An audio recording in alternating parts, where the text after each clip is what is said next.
The Hürtgen Forest, Germany, November 2nd, 1944. The world has been reduced to the color of mud and the smell of wet wool. Rain, a cold, persistent, soul-drenching drizzle, has been falling for 3 weeks. It turns the forest floor into a primeval soup of mud and rotting leaves. It drips from the skeletal branches of the pines.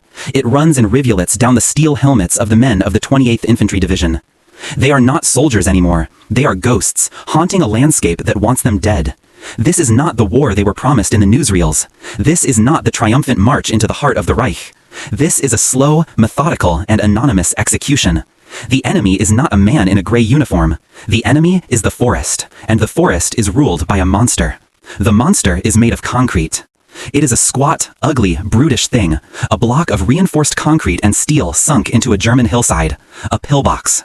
Number 37 in this sector. It is part of a system, a dragon spine of thousands of such structures stretching for hundreds of miles, a thing the Germans call the Westwall. The Allies call it the Siegfried Line. The GIs huddled in their waterlogged foxholes just call it the meat grinder. Pillbox 37 is silent. It seems to be sleeping. A single horizontal slit, a dark, unblinking eye, stares out across a 50-yard field of churned earth and shattered tree stumps. Inside that slit is the snout of an MG-42 machine gun, a weapon that can fire 20 rounds a second, a weapon the GIs call Hitler's buzzsaw. A lieutenant, his face a pale 20-year-old mask of exhaustion and fear, looks at his watch. He does not need to. He can feel the moment arriving in the pit of his stomach. He gives the signal, a low, hoarse whistle. It is the sound of men being ordered to their own deaths. This is the official doctrine. It is the established solution. It is a plan conceived on a map 50 miles behind the line by a general who will eat a hot meal tonight. First, the artillery. For an hour, the big guns have pounded the hillside, shaking the earth, filling the air with the scream of incoming shells and the crump of explosions. The noise was apocalyptic. The effect on the concrete beast was nothing. A few pockmarks, a dusting of gray powder. Now, the second phase, the infantry. The men of the 28th rise from their holes. They are carrying rifles, BARs, grenades, and a bazooka. They are the solution. They are also the fuel.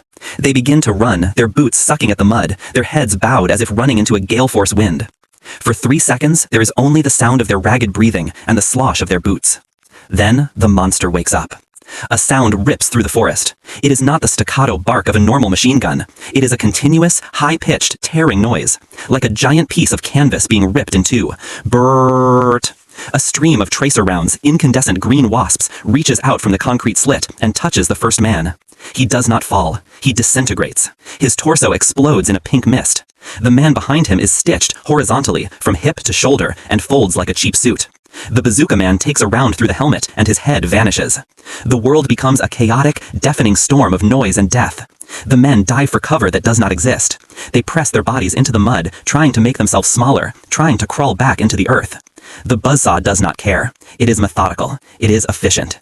It sweeps back and forth, kicking up dirt, splintering tree stumps, and finding flesh. The lieutenant is screaming into his radio, his voice a thin, useless squeak against the roar. He is screaming for a tank. He is screaming for more artillery. He is screaming for God. He gets no answer. This is the arithmetic of the Siegfried Line. An entire platoon of American infantry, 30 men, offered up as a sacrifice to a single concrete box. And it is a sacrifice that has failed.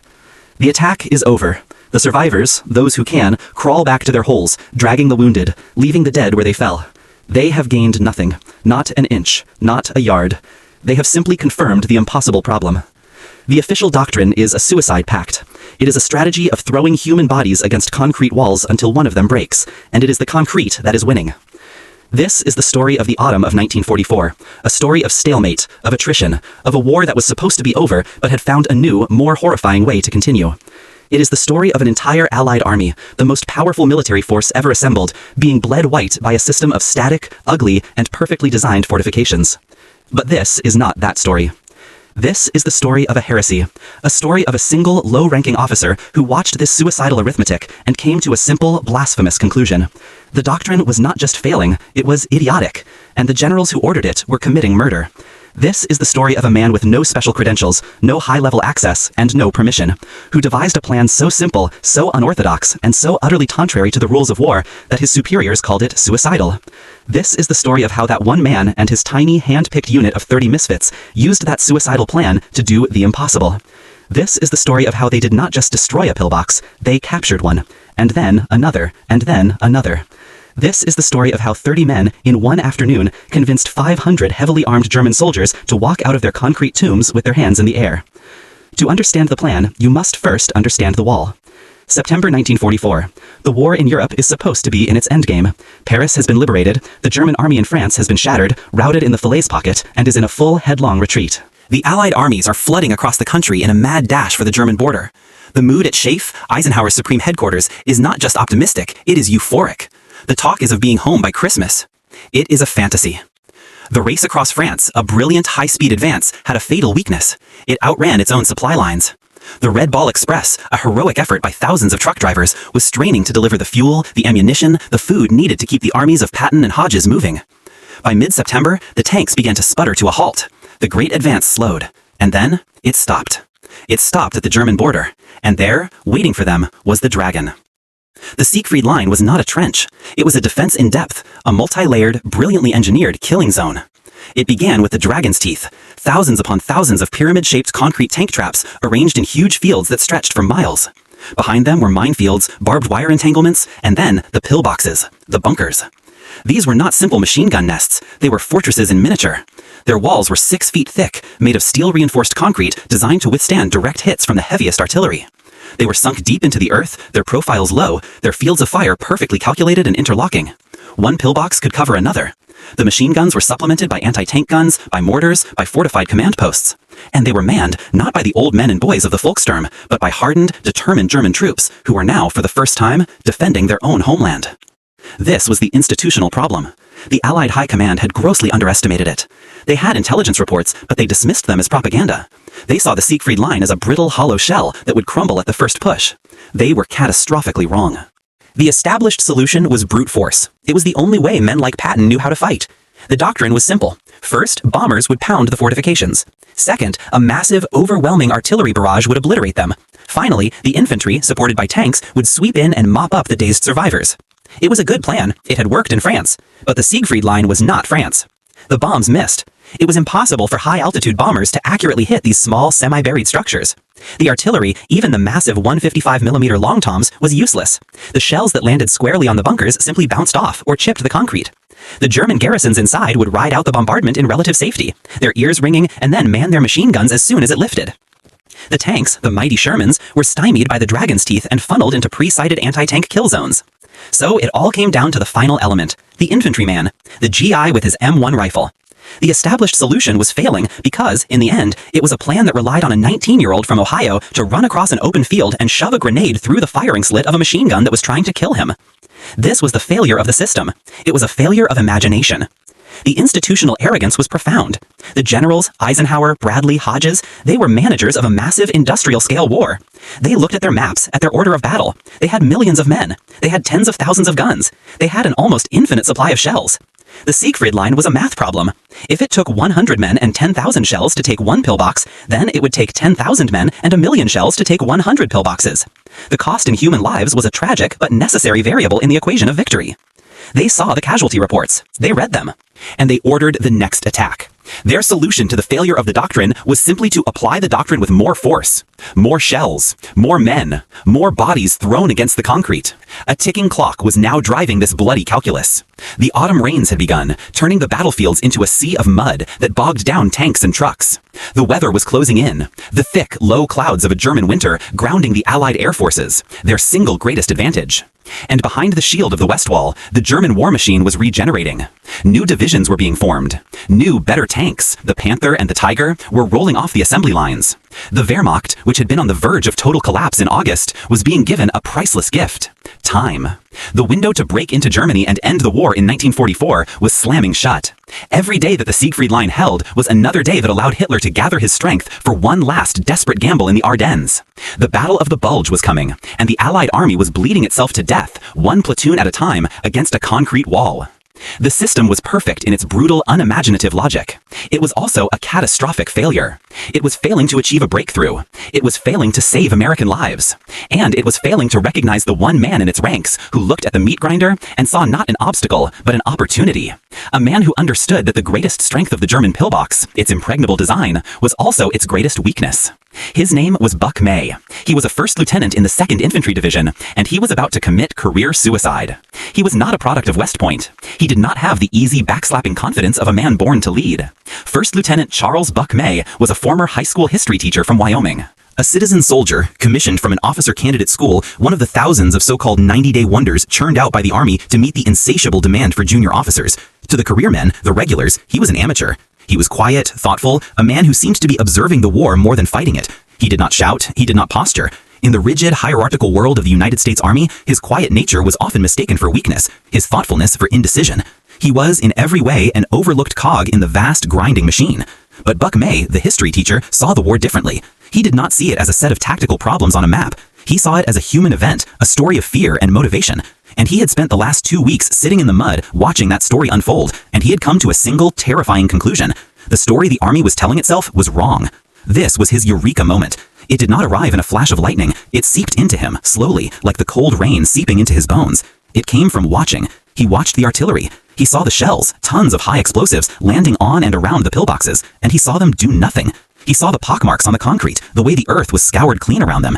And then he watched the infantry attacks. He watched his friends, boys he had trained with, get torn apart by the MG-42s. He saw the brutal, unchanging arithmetic over and over again. But he saw something else, too, something everyone else was missing. He was not looking at the pillbox as a target. He was trying to look from it. He put himself inside the mind of the German soldier huddled behind 6 feet of concrete. What did that soldier see? He saw a narrow horizontal slit that gave him a perfect view of the killing field in front of him. But it was like looking at the world through a mail slot. He could not see to his left. He could not see to his right. He certainly could not see what was directly in front of the bunker, below his firing slit. And he could see nothing at all behind him. And what did he hear? May knew the sound of the MG-42. It was deafening from 100 yards away. Inside a concrete box, the sound would be an all-consuming physical force, a continuous bone-jarring concussion. The German machine gunner was not just firing his weapon. He was being consumed by it. He was blind and deaf to the world. This was the great insight. The pillbox was not a fortress. It was a sensory deprivation chamber. Its greatest strength, the thick, impenetrable concrete shell, was the very thing that made its occupants vulnerable. The men inside were isolated, cut off, entombed. They had no idea what was happening just a few feet outside their walls, as long as it was not in the narrow arc of their gun. The American doctrine was designed to fight the gun. It was a frontal assault on the monster's fiery breath. May's idea was to ignore the gun, to treat it as a distraction. The plan that began to form in his mind was a heresy. It was simple, it was quiet, and it treated the enemy not as a monster, but as a man trapped inside a box. He went to his commanding officer, a captain who was a good man, but a man who had been forged in the Army's rigid mold. May laid out his idea. He spoke quietly, logically. He said the current plan was a failure. He said they were sacrificing men for no reason. He proposed a new approach. No massive artillery barrage to announce their intentions. No full platoon charge across the open ground. Instead, a small team, just a handful of men. Under the cover of darkness, or even in broad daylight during the noise of a nearby battle, they would not charge the pillbox. They would crawl toward its blind spots. They would use the terrain, the shell craters, the shattered trees, to approach from the sides. They would treat the MG-42's field of fire like a searchlight beam to be avoided. Once they reached the bunker, they would be invisible to the men inside. They could move to the rear of the structure, where there was a steel door, and place a single, concentrated demolition charge. The captain listened, his expression moving from curiosity to disbelief, and finally to a kind of weary anger. He looked at May as if the lieutenant had lost his mind. He asked him if he was a coward. He said this plan, this sneaking and crawling, was not how the American Army fought. He said their job was to close with and destroy the enemy face to face. He said that May's idea of sending a few men to the back door was not just unorthodox, it was suicidal. What if they were spotted? They would be cut down with no supporting fire. What if the Germans had men outside the bunker? May tried to explain that the Germans never had men outside the bunker. They stayed inside, where it was safe. But the captain cut him off. He told May he was a history teacher, not a tactician. He told him to get back to his platoon and prepare for the next attack. The plan was the plan. The orders were the orders. The discussion was over. He was dismissed, laughed at. The system had heard his idea and found it not just wanting, but offensive. It was an insult to the bravery of the men who had died in the frontal assaults. It was a rejection of the entire military ethos. Buck May, the quiet observer, was told to stop thinking and start obeying. This was the catalyst. It was not a single event, but the grinding, daily horror of the days that followed. The next attack was ordered. It was against Pillbox 44, a bunker identical to all the others. And the result was identical. Another platoon from another company was fed into the meat grinder. May watched from his position, his stomach churning with a cold, helpless rage. He saw the men rise from their holes. He heard the buzzsaw rip the air. He saw the bodies fall in the mud, and he knew it was not just a tragedy, it was a crime. It was murder, sanctioned by doctrine. The system was not just failing, it was actively killing its own men through sheer stubborn stupidity. The blood of those boys was on the hands of the men who refused to listen. He could not follow the orders anymore. He could not send his own men to that kind of death. He was going to prove his theory. He was going to break the rules. He did not ask for permission. He did not file a report. He gathered a handful of men from his own platoon, men who trusted him, men who had seen the same pointless slaughter and were desperate for another way. He chose a sergeant named Bill Chick, a tough, quiet man from Oklahoma. He chose a specialist, a demolitions man, and 2 riflemen to provide security, a team of 5. This was his unauthorized test, his new tactic. He chose a target, pillbox 45. It was a secondary objective, one that had been harassing their flank. The main effort of the battalion was focused elsewhere, a mile to the north. But pillbox 45 was active. Its gun was firing intermittently, supporting the other German positions. That was good. It meant the crew was distracted. It meant there was noise. He explained the plan to his small team. He spoke in a low, calm voice. He told them they were not to fire their weapons unless they were discovered. He told them this was not about courage, it was about intelligence. It was about being quieter and smarter than the enemy. They were going to walk up and knock on his back door. The men looked at him, their faces grim in the gray light. They did not look confident. They looked like men who had accepted their fate, but they trusted the lieutenant. They set off just after noon. The air was thick with the sounds of the distant battle, the constant, dull thud of artillery, the chatter of machine guns. It was the perfect soundtrack for their test. They did not run. They moved slowly, deliberately, using a deep ditch as their covered approach. The ditch snaked through the shattered forest, ending less than 70 yards from the pillbox's right flank, its blind side. They crawled the last 70 yards. They moved on their bellies through the cold, stinking mud, pushing their weapons in front of them. It took them almost an hour of agonizing, muscle-screaming tension.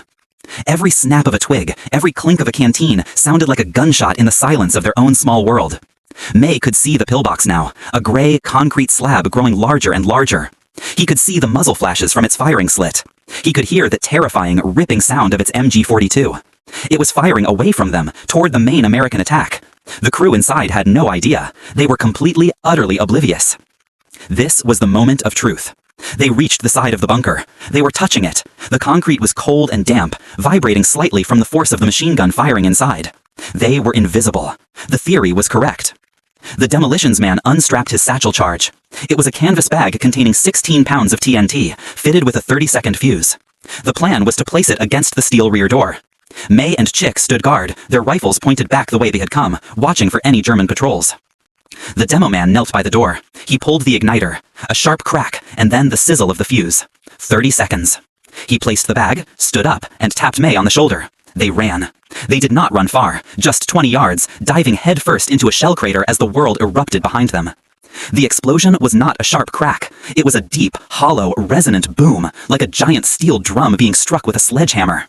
It was the sound of the blast being contained and magnified inside the concrete box. Debris, pieces of the steel door, whizzed over their heads. Then, silence. A profound, ringing silence. The MG-42 had stopped firing. This was the "it works" moment. May and his men lay in the crater, their hearts hammering, their ears ringing. They waited. For what? They were not sure. A grenade to be thrown out? A counterattack from another position? Instead, something else happened. The smoke cleared from the mangled opening that had been the rear door. A figure appeared, a German soldier in a gray uniform. He was not holding a weapon. He was holding his head. Blood streamed from his nose and ears. His face was a mask of pure, uncomprehending shock. He stumbled out into the daylight, blinking like a creature emerging from a long hibernation, and fell to his knees. Another soldier appeared behind him, then a third. They were all wounded, all deafened, all utterly broken. They had not been killed by the blast. They had been defeated by the concussion. The overpressure inside that small sealed space had ruptured their lungs, shattered their eardrums, and instantly destroyed their will to fight. The test was a success, a perfect, impossible success. A 5-man team had just neutralized a fortress that had held up an entire company. They had not suffered a single casualty. Buck May looked at the dazed, surrendering Germans. Then he looked at his own men. Their faces were smeared with mud and lit by a kind of awe. The suicidal plan was not suicidal. It was genius. The problem was, he had just proven it by flagrantly disobeying a direct order. He now had 3 German prisoners and a destroyed enemy pillbox to explain to a captain who thought he was a coward and a fool. The battle for the Siegfried Line was one thing. His battle with his own command was just beginning. Buck May did not march his prisoners back in triumph. He herded them, 3 shuffling, shell-shocked ghosts, through the drizzle and the mud, back toward the sound of his own army.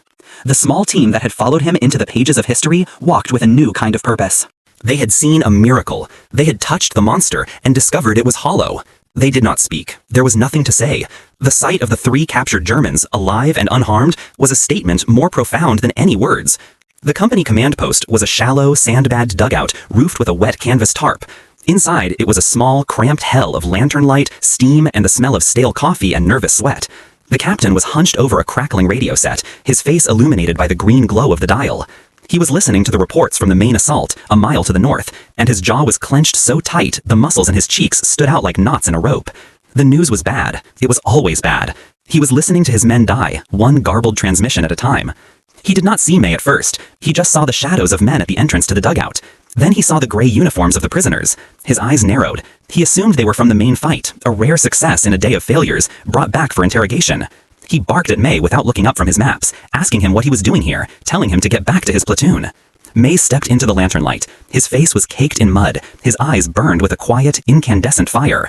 He said, "Sir, these men are from pillbox 45. He paused, letting the statement hang in the air. He said the pillbox was no longer a threat. The captain stared at him. The radio operator fell silent. For a long moment, the only sound was the hiss of the radio and the drumming of the rain on the canvas. The captain's mind could not process the information. It did not fit into any known category of his experience. He asked May to repeat himself. May did. He explained, in his calm, teacher's voice, what he had done. He explained that he had taken a 5-man team, that they had approached from the flank, that they had placed a charge on the rear door. He told him the entire action had taken 90 minutes, and that they had suffered 0 casualties. The captain's face, which had been a mask of command, slowly dissolved. The disbelief was replaced by a dark, rising tide of pure, undiluted fury. He did not see a victory. He did not hear a tactical breakthrough. He heard a confession of gross, flagrant, and unforgivable insubordination. He stood up, his 6-foot frame filling the small dugout. He looked down at the quiet lieutenant, and his voice, when it came, was a low, dangerous whisper. He accused May of abandoning his post. He accused him of taking 5 men on an unauthorized suicide mission. He said May was a coward, a snake, who had crawled around in the mud while real soldiers were dying in a real fight, face to face with the enemy. This was the system's rage. This was the voice of the doctrine, violated and insulted. The captain was not just angry that an order had been disobeyed. He was furious that the disobedience had worked. May's quiet, bloodless success was a screaming indictment of the captain's own strategy, of the dozens of men he had lost that day in the frontal assault. It made the official doctrine look like what it was, a wasteful, unimaginative, and murderous failure. And he could not forgive that. He would not. He jabbed a finger at May's chest. He said this sneaky backdoor approach was not how Americans fought. It was dishonorable. It was cowardly. It was a lucky fluke, a stunt that could have gotten all of them killed. He called him a glory hound, a 90-day wonder who thought he was smarter than the entire United States Army. This was the boardroom. This was the conflict. The cold, hard, successful fact of pillbox 45 versus the entrenched, prideful, and failing religion of the frontal assault. May did not break. He did not raise his voice. He stood his ground and absorbed the tirade. When the captain finally paused for breath, May spoke. He said, "With all due respect, sir, the plan worked." He asked the captain how many casualties the main assault had taken to gain 50 yards. The question was a grenade rolled into the center of the dugout. It was a challenge to the captain's competence, his leadership, his entire worldview. The captain's face went white. He told May he was relieved of his command. He told him he was under post arrest. He told him that when this battle was over, he would personally see to it that he was court-martialed and sent to the stockade. He was going to make an example of this quiet, history-teaching heretic. The system had to protect itself. May's idea could not be allowed to be right, because if it was, then everything they were doing, all the dying, was for nothing. It was at that moment that a new figure appeared at the entrance of the dugout, ducking under the canvas flap. He was a major, the battalion's executive officer, a man named Wallace. He was older than the captain, with the weary, pragmatic eyes of a man who had to balance the grand, murderous plans of the colonels with the finite supply of young men to execute them. He had come forward to find out why the main assault had stalled again. He stopped, his eyes taking in the scene, the furious captain, the mud-caked, defiant lieutenant, and, most importantly, the 3 dazed, living, breathing German prisoners. Living prisoners were a rarity in the Hürtgen. They were an intelligence asset beyond price. Major Wallace ignored the captain's rage. He looked at May, then at the prisoners. He asked where they came from. The captain started to speak, to frame May's actions as a crime, but the major held up a hand. He wanted to hear it from the lieutenant. May, his career already in flames, had nothing left to lose. He told the major the entire story. The theory of the blind spots, the failed plea to his captain, the unauthorized test, the single satchel charge, the result. He told it simply, factually, like a teacher explaining a historical event. Major Wallace listened. He did not interrupt. His expression was unreadable. When May was finished, the major turned to the prisoners. He had a rudimentary grasp of German. He asked them, in their own language, what had happened.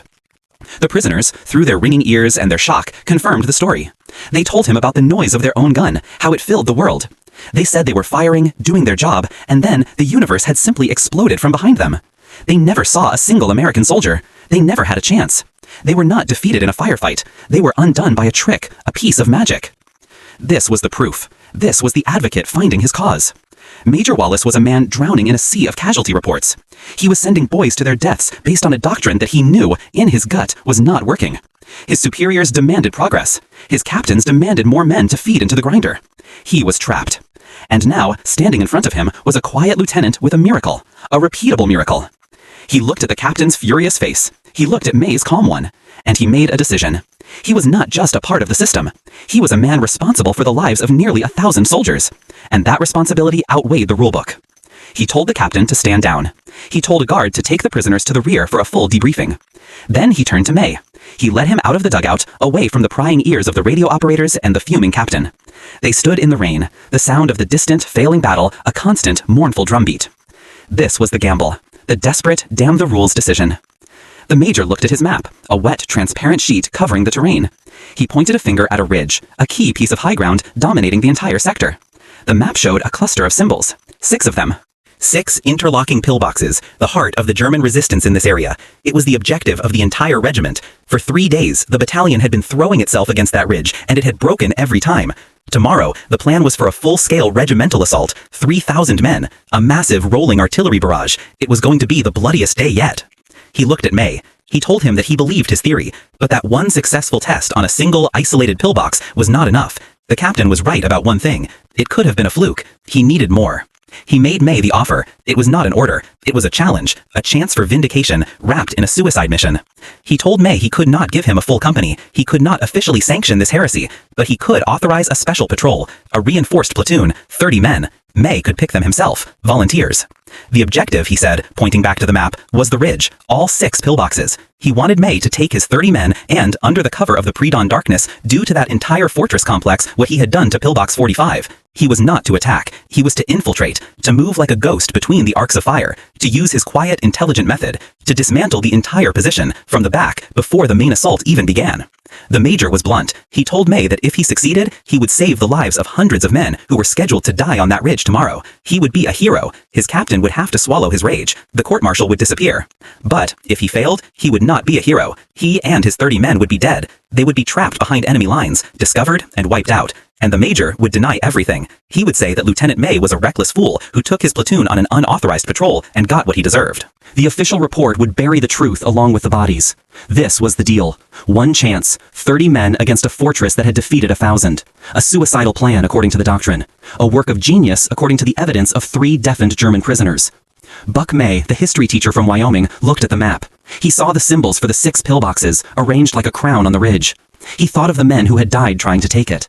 He thought of the men scheduled to die tomorrow. He knew the doctrine was a lie, and he knew his theory was the truth. There was no choice to make. He looked at the major and told him he would do it. He would need demolitions, a lot of demolitions, and he would need to pick his men. He did not want heroes. He wanted quiet, careful men who knew how to listen. The system had given him one impossible chance to prove it wrong. The suicidal plan was now an official, if deniable, operation. The battle for the ridge was on. The ridge was a black, jagged tooth against a sky the color of a fresh bruise. It was 0400, an hour before dawn. The world was suspended in the cold, wet, absolute darkness that precedes the light. This was the hour of ghosts, and 30 ghosts were moving up the slope. They were not the ghosts of the dead. They were the men of Buck May's ad hoc platoon, and they were moving with a silence that was a kind of prayer. Every man had been handpicked by May. He had not chosen the swaggering heroes, the barroom brawlers. He had chosen the hunters, the farmers, the quiet men who knew how to move through the woods without disturbing a single branch. Men who understood that the loudest noise in the forest was a careless footstep. They carried no unnecessary gear. Their canteens were full but taped to prevent the sloshing of water. Their dog tags were taped together. They moved in a dispersed file, 10 yards between each man, communicating with the quiet hand signals of a forgotten language. They were a whisper of an army, a rumor of an attack.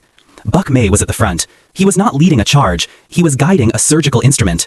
In his mind was the map, not the paper one in his pocket, but a 3-dimensional model he had built from observation and intuition. He knew where the blind spots were. He could feel the dead zones where the machine guns could not see. The entire American doctrine of war was based on fire and movement, on overwhelming the enemy with noise and steel. May's doctrine was the opposite. It was a doctrine of silence and stillness. It was a doctrine of absence. They would win by not being where the enemy expected them to be. The German soldiers in pillbox 6, the first domino on the southern end of the ridge, were not expecting them at all. They were huddled around a small stove, sipping ersatz coffee, waiting for the dawn. The dawn would bring the artillery. The artillery would be followed by the Americans, screaming and running across the open ground below. It was a predictable, comforting, and murderous routine. They were safe in their concrete shell. They were gods on this small patch of hell, and their godhood was measured in the 20 rounds per second of their MG42. They never heard the scrape of canvas against concrete. They never heard the soft thud as a satchel charge was placed against the steel of their rear door. They never heard the sizzle of the fuse. Their first and last sensation of the attack was a deep, ringing, bone-shattering concussion that seemed to come from inside their own skulls. The steel door blew inward, a white-hot, jagged piece of shrapnel that decapitated the gunner. The overpressure turned the air in the tiny room into a solid object, a hammer that smashed their eardrums and crushed their lungs. May's men, lying flat in the mud 20 yards away, felt the shockwave pass over them, a physical blow even in the open air. They rose. 2 men covered the smoking, twisted hole that had been the door. The rest followed May as he moved on, melting back into the darkness. A small 3-man team was left behind to handle the dazed, bleeding survivors who now stumbled out, their hands in the air, begging for a mercy they had never shown. Pillbox 6 was silent. 1 down, 5 to go. The enemy's arrogant confidence was their greatest shield. The Germans on the ridge were not a single cohesive unit. They were 6 isolated crews, each locked in its own concrete world. The crew of Pillbox 5, 200 yards further up the ridge, heard the muffled crump from their comrades' position. They reported it. A stray artillery shell, perhaps, an early start to the morning's barrage? No one panicked, no alarm was raised. The system was perfect, the system was safe. May's team was already at their back door. Again, the quiet approach. Again, the placement of the charge. Again, the deep internal boom. Again, the dazed survivors. Pillbox 5 fell silent. Now, a ripple of unease began to spread through the German defenders. In the central command bunker, a larger, more fortified structure sunk deep into the crest of the ridge, a German lieutenant named Hauser was trying to make sense of the silence. He was a professional soldier, a veteran of the Eastern Front. He did not believe in stray shells. He had been calling Pillbox 6 on the field telephone for 5 minutes. No answer. Now Pillbox 5 was also off the line. This was the beginning of the bafflement. Hauser stared at his map of the ridge. His defenses were interlocking. They were a web of steel and concrete. Nothing could get to Pillbox 5 without being seen by Pillbox 4 or the command bunker itself. It was a tactical impossibility. Yet, 2 of his strongpoints had simply vanished from the net. He sent a runner, a terrified 18-year-old, out into the pre-dawn darkness to investigate. The boy was halfway to Pillbox 5 when a single, quiet shot from the darkness hit him in the chest. One of May's security teams, left to watch the approaches, had done its job. The confusion in the German command bunker was now turning to fear. Hauser had no information. He had lost 2 positions and a runner. The enemy was invisible. They were ghosts.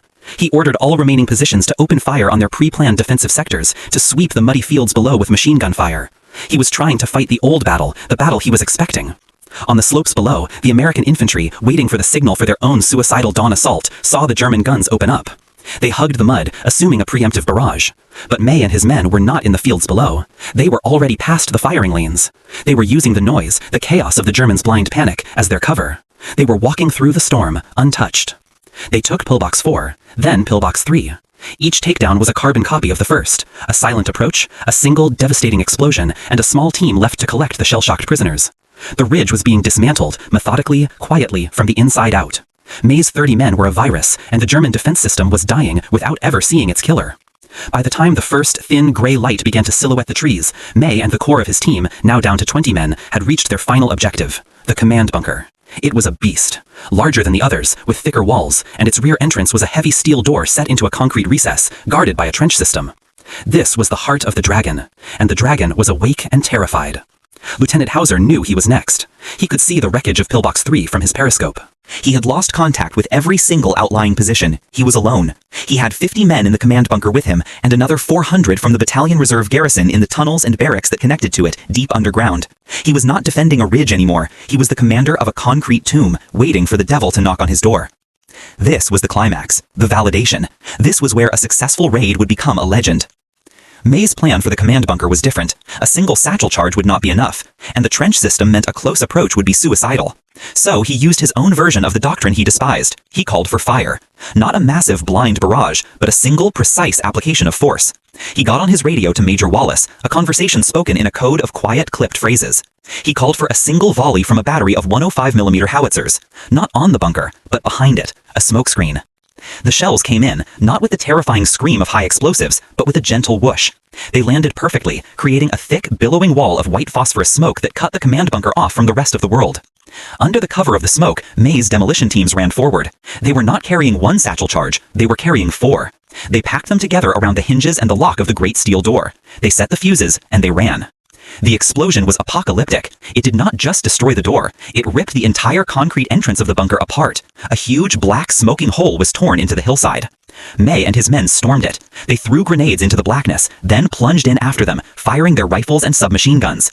The resistance inside was brief and panicked. The 50 men in the main command room were already half-deafened, blinded by the smoke and the dust. They were not soldiers anymore. They were terrified men trapped in a collapsing cave. They threw down their weapons. But the battle was not over. A set of steel stairs led down, deeper into the earth. This was where the title would be earned. May knew he could not fight his way through the tunnels. He was 30 men. They were 400. To try and clear the barracks would be to get bogged down in a horrific close-quarters firefight that he could not win. The suicidal plan had reached its final critical phase. The concrete had been broken. Now the minds of the men inside had to be broken. He took a German officer, the dazed and bleeding Lieutenant Hauser, and put a pistol to his head. He did not need to speak German. The language of a gun is universal. He handed Hauser a megaphone that one of his men had carried up the ridge for this exact purpose. And he gave his instructions to another German prisoner, one who spoke some English. Tell your commander to go to the top of those stairs. Tell him to order his men to surrender. Tell them the bunker is surrounded by an entire American battalion. Tell them we have planted demolition charges throughout the tunnels, and that in 5 minutes we will blow the entire hill, burying them all alive. It was the ultimate bluff, a lie of magnificent, audacious scale. Hauser, his career in ruins, his command shattered, his life hanging by the thread of a quiet American lieutenant's temper, did as he was told. He stumbled to the top of the stairs that led down into the dark, crowded barracks. His voice, amplified by the megaphone, was a ragged, croaking, desperate sound. He relayed the message. He told his men it was over. He told them about the battalion outside. He told them about the demolition charges. Down in the tunnels, there was chaos. The 400 reserve troops were a mix of hardened veterans and young, terrified conscripts. They had heard the massive explosion. They had felt the earth shake. They could smell the cordite and the smoke. They were trapped underground. Their officers were screaming contradictory orders. Some wanted to fight, to charge up the stairs into the guns. Others wanted to hide, to wait for a counterattack that would never come. But Hauser's message, the message of the bluff, cut through the panic. It offered them a choice, a certain suffocating death in the darkness, or a chance at life in the sunlight. For a full minute, there was nothing. May and his men stood in the wrecked command post, their weapons trained on the dark stairwell, their hearts hammering. They were 30 men, holding 400 prisoners who had not yet surrendered. It was the most dangerous moment of the entire operation. The bluff had to hold. Then a sound, the clatter of a rifle being dropped on a concrete floor. Then another, and another. A figure appeared at the bottom of the stairs. A German soldier, his hands held high above his head. He started to walk up, into the light. Another appeared behind him, then 5, then a dozen. It was not a trickle, it was a flood. A river of gray uniformed men, their faces pale with exhaustion and fear, pouring up from the earth. They were not the arrogant supermen of the newsreels. They were defeated boys, grateful to be alive. They shuffled out of the smoking ruin of their fortress and into the gray morning light, their hands in the air, their eyes blinking at the sky. May and his 30 men, a tiny, exhausted, mud-caked band of ghosts, stood and watched as their bluff became a reality. An entire German battalion was surrendering to them. They had not just captured a ridge, they had captured an army. As the last of the Germans emerged, an American officer from the main assault force, a captain, arrived at the top of the ridge. He had been ordered to begin his attack, but had stopped when the German guns fell silent. He walked forward, his rifle at the ready, expecting a trick. He peered over the crest, and he stopped, his jaw falling open in utter, stupefied disbelief. He was not looking at a battle. He was looking at a scene from a dream. The entire ridge, the fortress that had bled his company dry for 3 days, was silent. And stretching from the ruined command bunker down the slope was a line of prisoners. It was a line that snaked for hundreds of yards. It was not a platoon, it was not a company, it was a battalion. And at the head of this impossible procession, directing the traffic, was a single, quiet lieutenant and a handful of very, very tired men. The suicidal plan had been validated. The final official count of prisoners taken by Buck May's 30 men that morning was 502. The battle for the ridge was over an hour before it was scheduled to begin. The news of the ridge's collapse did not arrive at German divisional headquarters as a report of a battle. It arrived as an eerie, spreading silence, a cancer on the map. At 0500 hours, the commander, a general mayor who had earned his Knight's Cross at Stalingrad, had looked at his situation map and seen a fortress, a solid, impenetrable line of red symbols indicating his strong points, perfectly positioned, fully manned, and reporting ready. An hour later, that line was gone. The symbols were still there, but they were ghosts. One by one, from south to north, they had blinked out of existence. The radio operators called and got only static. The field telephones rang in empty concrete rooms. The general mayor's first assumption was a communications failure, a cut wire. His second was a colossal, unobserved American artillery barrage that had somehow vaporized his entire line. But the forward listening posts reported no such barrage. The main American forces were still in their positions, seemingly as confused as he was. The first panicked reports from the few runners who escaped the northern edge of the ridge spoke not of an army, but of phantoms. They described explosions that came from nowhere, from the rear, from inside the very earth. They spoke of a creeping, silent death that moved through the darkness and swallowed bunkers whole. They described an enemy who did not charge, who did not shout, who did not exist until the moment of annihilation. The Generalmajor, a man of logistics and timetables, a student of the pure, brutal mathematics of war, could not comprehend it. He had lost nearly 600 men and an entire battalion's worth of defensive fortifications in less than 2 hours, and he had no enemy to blame. There was no evidence of a massive assault. No fields of American dead to prove a victory had been hard won. His fortress had not been broken. It had been dissolved. In the baffled after-action reports that would be filed weeks later, the German command would struggle to find a name for what had happened. They theorized it was a new weapon, a specialized force of elite American commandos, rangers perhaps, trained in a new form of infiltration. They could not, would not, allow themselves to believe the truth, a truth that was far more terrifying. The truth was that their perfect system, their dragon's teeth and their concrete walls, had been dismantled by a single understrength rifle platoon, led by a history teacher who had simply paid attention. The German doctrine, like the American, was a rigid top-down system that believed in its own invincibility. And it had been undone by a quiet man who understood that no wall is strong enough to keep out an idea. And the man with the idea? The man who had committed a string of court-martial offenses to prove a point? Buck May did not receive a medal on the battlefield. He did not get a parade. His reward was far more practical. It was the grudging, silent, and immediate adoption of his methods. Major Wallace, the man who had made the gamble, became his fierce advocate. The suicidal plan was given a new name. It was called the May Method. And it was immediately taught to other junior officers, the other 90-day wonders who were tired of watching their men die for nothing. Buck May, the amateur, the heretic, spent the next few weeks not leading attacks, but teaching them. He taught his doctrine of silence, of patience, of tactical empathy. He taught others how to find the blind spots, how to use the enemy's noise as their own camouflage, how to knock on the back door. The meat grinder of the Hürtgen Forest did not stop, but in May's small sector, it began to run a little slower. Then the war ended, and the history teacher went home. He returned to Wyoming. He took off his uniform with the quiet silver star that Wallace had fought to get him, and he put on a tweed jacket. He went back to his classroom. He picked up a piece of chalk, and he continued the story of human events. He taught his students about the rise and fall of empires, about the great blunders of generals, about the moments in history that turned on a single brilliant or foolish decision. He never spoke of the ridge. He never told his students about the 6 pillboxes, or the 500 prisoners, or the cold, wet darkness before the dawn. The boys in his class, children of the atomic age, saw a quiet, thoughtful man, perhaps a little older than his years, who seemed to know a great deal about the cost of arrogance. They had no idea that he had once been the author of a small, bloody, and brilliant chapter in the very history he was teaching. He did not see himself as a hero. He saw himself as a man who had been faced with a stupid, murderous problem and had found a logical, life-saving solution. The war for him was not a source of glory. It was a failure of human imagination, a problem he had been forced to solve. And once it was solved, he was happy to return to a world of books and chalk dust and the quiet pursuit of understanding. The moral of his story, the lesson that echoed from that German ridge, was a profound and uncomfortable one for the institution of war. It was the lesson that doctrine, the holy scripture of any army, can be a death sentence. The American High Command had a plan. It was a plan based on industrial might, on overwhelming firepower, on the simple, brutal idea that if you throw enough steel and enough bodies at a wall, it will eventually fall. It was a doctrine that treated men as fuel and war as a mathematical equation. Buck May's method was the antithesis of this. It was not industrial, it was artisanal. It was a doctrine that treated war as a psychological contest. He did not seek to overwhelm his enemy's strength, but to exploit his weakness. And he understood that the enemy's greatest weakness was his own humanity.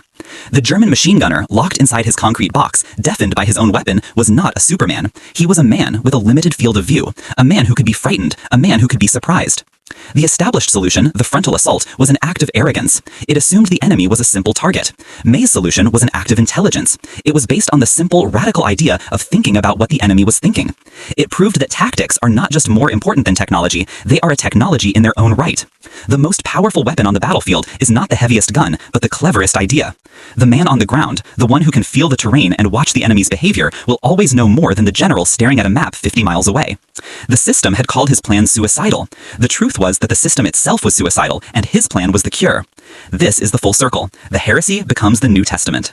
Buck Mays's unauthorized, insubordinate, and radically successful idea did not fade into history. It was studied, it was dissected, it was codified.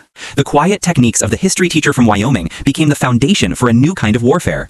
The U.S. Army, in its post-war analysis, looked at the horrific casualty rates of the Hürtgen Forest and the Siegfried Line, and it looked for a better way. And it found it in the reports of a handful of junior officers who had started using something called the May method. The idea of small, highly trained teams using stealth and precision to dismantle heavily fortified positions from their weak points became a core tenet of Special Forces doctrine. The Green Berets, the Navy SEALs, every elite unit in the modern American military is a direct intellectual descendant of Buck May's 30 Ghosts.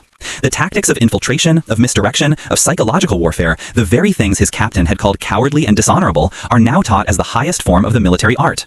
The bluff he used to convince 500 men to surrender is now a formalized part of PSYOPs, psychological operations. The unauthorized idea is now the authorized textbook solution. Years later, long after he had retired from teaching, the Army finally, officially, acknowledged the scale of his achievement. His Silver Star was upgraded to the Distinguished Service Cross, the nation's second highest award for valor. The citation praised his extraordinary heroism, his tactical brilliance, his disregard for his own safety. It was the system, in its slow, bureaucratic way, finally admitting that the quiet man had been right all along. But the medal was not the legacy. The legacy was the lives he saved. The hundreds of men who did not have to charge up that ridge on that November morning. And the thousands of soldiers in the decades that followed who would be trained in a smarter, quieter, and more intelligent way of fighting. A way of fighting that was born in the mud and the rain when a history teacher looked at a concrete monster and saw not a wall, but a door. And he decided, against all orders, to simply go around and knock.